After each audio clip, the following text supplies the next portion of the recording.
এইখন সোণাৰীৰ ভগৱতী প্ৰসাদ বৰুৱা সৰণী উচ্চতৰ মাধ্যমিক বিদ্যালয়। সময়ৰ লেখেৰে আৰু কেইটামান বছৰৰ পাছতেই শতবৰ্ষ গৰকিব চৰাইদেউৰ অন্যতম শিক্ষানুষ্ঠানখনে। পিছে তাৰ পূৰ্বেই অভূতপূৰ্ব দুৰ্যোগৰ সন্মুখীন হ'ল অজস্ৰ মানৱ সম্পদ সৃষ্টি কৰা এইখন শিক্ষানুষ্ঠান। যোৱা 19 জুলাইত অহা প্ৰলয়ংকাৰী বানত চৰাইদেউ জিলাত সৃষ্টি হোৱা বিভীষিকাই আন অজস্ৰ ঘৰ বাৰী শিক্ষানুষ্ঠানৰ দৰে এইখন বিদ্যালয়কো বেয়াকৈ ধ্বংস কৰিলে। চাওক কিদৰে নষ্ট হ'ল স্মাৰ্ট ক্লাছৰুমৰ সা সামগ্ৰী। বহু কম্পিউটাৰ লেপটপ আদি নষ্ট হ'ল বানত। আমাৰতো বহুত অনিষ্ট হ'ল। এতিয়া অফিচৰ মেক্সিমাম ইলেক্ট্ৰনিক বস্তু আছিল। আমাৰ লেপটপ আছিল, ডেস্কটপ, তাৰপিছত স্মাৰ্ট বৰ্ডৰ আছিল।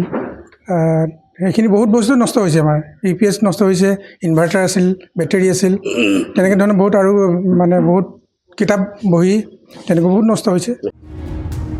1935 চনত স্থাপিত শিক্ষানুষ্ঠানখনক পূৰ্বে এনেদৰে বানে ধ্বংস কৰাৰ নজিৰ নাই। কাষতে লাগি থকা নাগালেণ্ডৰ মন জিলাৰ পৰা বৈ অহা পানীৰ ঢলে সোণাৰী চহৰসহ জিলাখনৰ গৰিষ্ঠ সংখ্যক এলেকা শেষ কৰি পেলালে। গৰম বন্ধৰ শেষত এতিয়া আকৌ নিয়মীয়া পাঠদানৰ পূৰ্বে ভীষণ সমস্যাত পৰিছে বিদ্যালয় কৰ্তৃপক্ষ। কাৰণ বলীয়া বানে প্ৰতিটো শ্ৰেণী কোঠা নষ্ট কৰি থৈ গ'ল। আমাৰ ৰুমবিলাক আমি এতিয়ালৈকে ঠিক কৰিব পৰা নাই। আচবাব পত্ৰবিলাক সিঁচৰি হৈ আছে। আমাৰ বেঞ্চ ডেস্কবিলাকৰ যথেষ্ট ক্ষতি সাধন হৈছে। লগতে আমাৰ যিবিলাক অফিচৰ কাৰণে যিবিলাক বস্তু প্ৰয়োজন, প্ৰিণ্টাৰ, জেৰক্স মেচিন, মিউজিকৰ সামগ্ৰীৰ পৰা আদি কৰি প্ৰায়বিলাক বস্তুৱেই ব্যৱহাৰ অনুপযোগী হৈ পৰিছে। আৰু এনেই আমি বৰ্তমান মাননীয় মুখ্যমন্ত্ৰী মহোদয়ৰ এটা আমি লাইভত আমি দেখিছিলোঁ যে অলপ দিন সময় দিব বুলি, কিন্তু তেনেকুৱা আমি এতিয়ালৈকে কোনো অৰ্ডাৰ পোৱা নাই। উজনিৰ 3 জিলাত কেনেকৈ আহিল এই মহাপ্ৰলয়? বান ক্ষতিগ্ৰস্ত চৰাইদেউ জিলাৰ বিভিন্ন এলেকা পৰিদৰ্শন কৰি এই প্ৰশ্ন আছুৰ মুখ্য উপদেষ্টা ডক্টৰ সমুজ্জ্বল কুমাৰ ভট্টাচাৰ্যৰ। ইয়াৰ বাবে এখন বিশেষজ্ঞ সমিতি গঠন কৰি তদন্তৰো দাবী আছু নেতাগৰাকীৰ।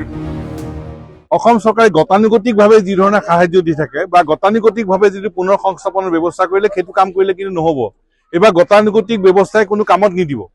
সেইকাৰণে চৰকাৰৰ ফালৰ পৰা বিশেষ সাহায্য অভিযান চলাব লাগিব, ব্যাপক সাহায্য অভিযান চলাব লাগিব আৰু পুনৰ সংস্থাপনৰ কাৰণে বিশেষ ব্যৱস্থা গ্ৰহণ কৰিব লাগিব।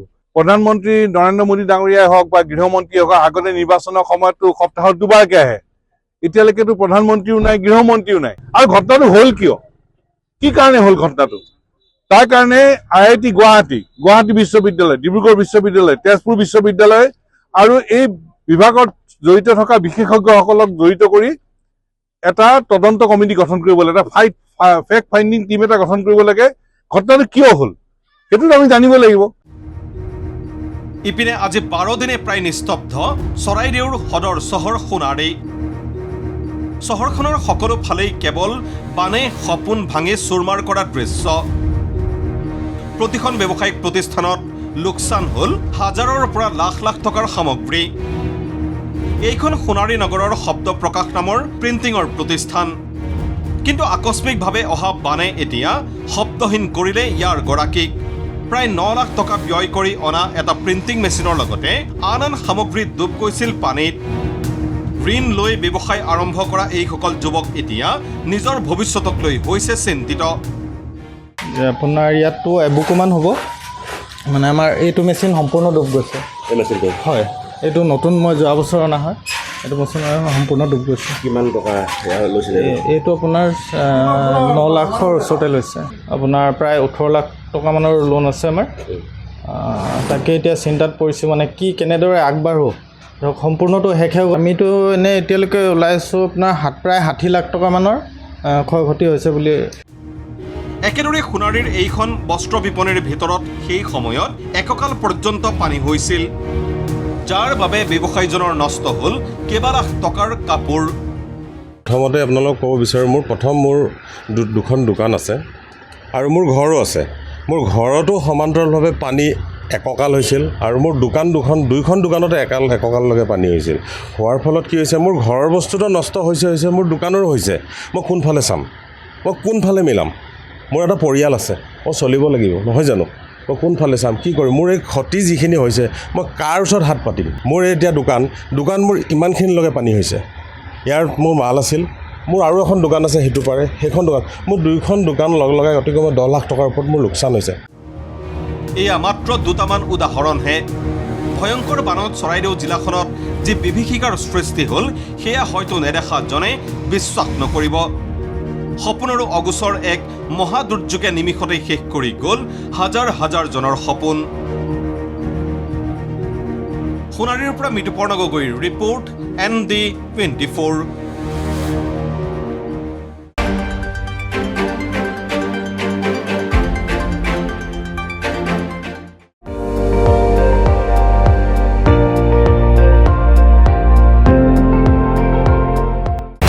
আপুনি চাই আছে ND24, সৰ্বশ্ৰেষ্ঠ নহয় সৰ্বোত্তমৰ দৌৰত।